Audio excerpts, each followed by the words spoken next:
How a tariff enacted in 1930 caused the crash of 1929.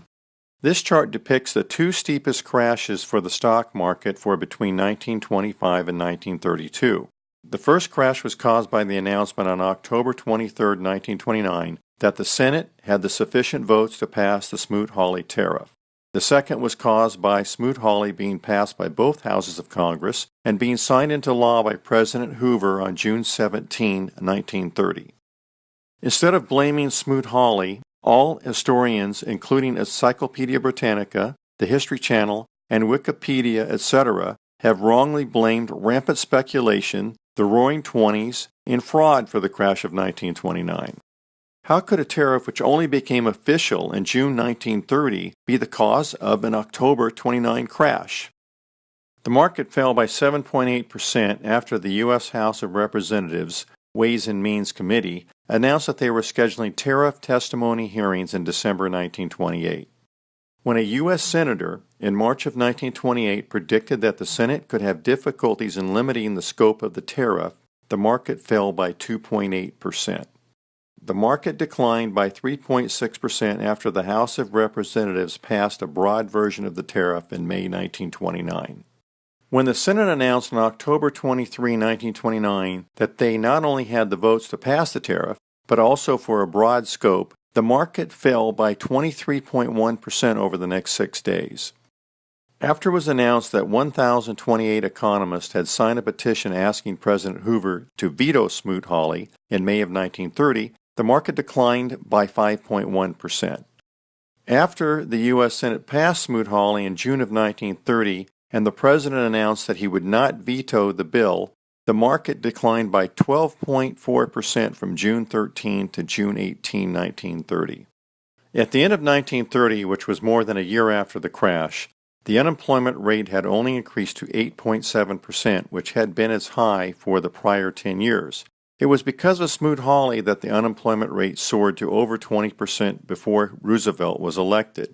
After Roosevelt and the Democrats took control of both houses of Congress in 1932, they quickly neutralized the Smoot-Hawley. This resulted in unemployment peaking shortly thereafter. The 24.8% average annual return for the market during the 1920-1929 secular bull pales in comparison to the 1982-2000 bull's 78.3% average return per annum. The returns for the bull that ended in 1929 are comparable to the returns for the bull that likely ended in 2018. This chart depicts the devastating effect that Smoot-Hawley's passage had on investors. Even after the crash, the market had continued on with its uptrend. It's clear that when Smoot-Hawley became law in June 1930, investors threw in the towel and liquidated their holdings. In 2002, President Bush instituted steel tariffs. It resulted in the market having declined 28.7% by the tariff's first anniversary. Bush eliminated the tariff in 2003. Due to the bubbles that have formed in the market, it's ripe for a crash. There's a video entitled Bubbles Putting Market on Verge of Crash, which is available at profitfromthecrash.com, that explains why the huge bubble on the far right is extremely dangerous.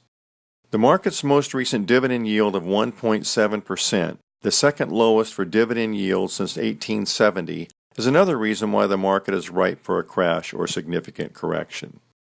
The discovery about Smoot-Hawley being the cause of the crash of '29 was made by Michael Markowski, who is a market crash expert.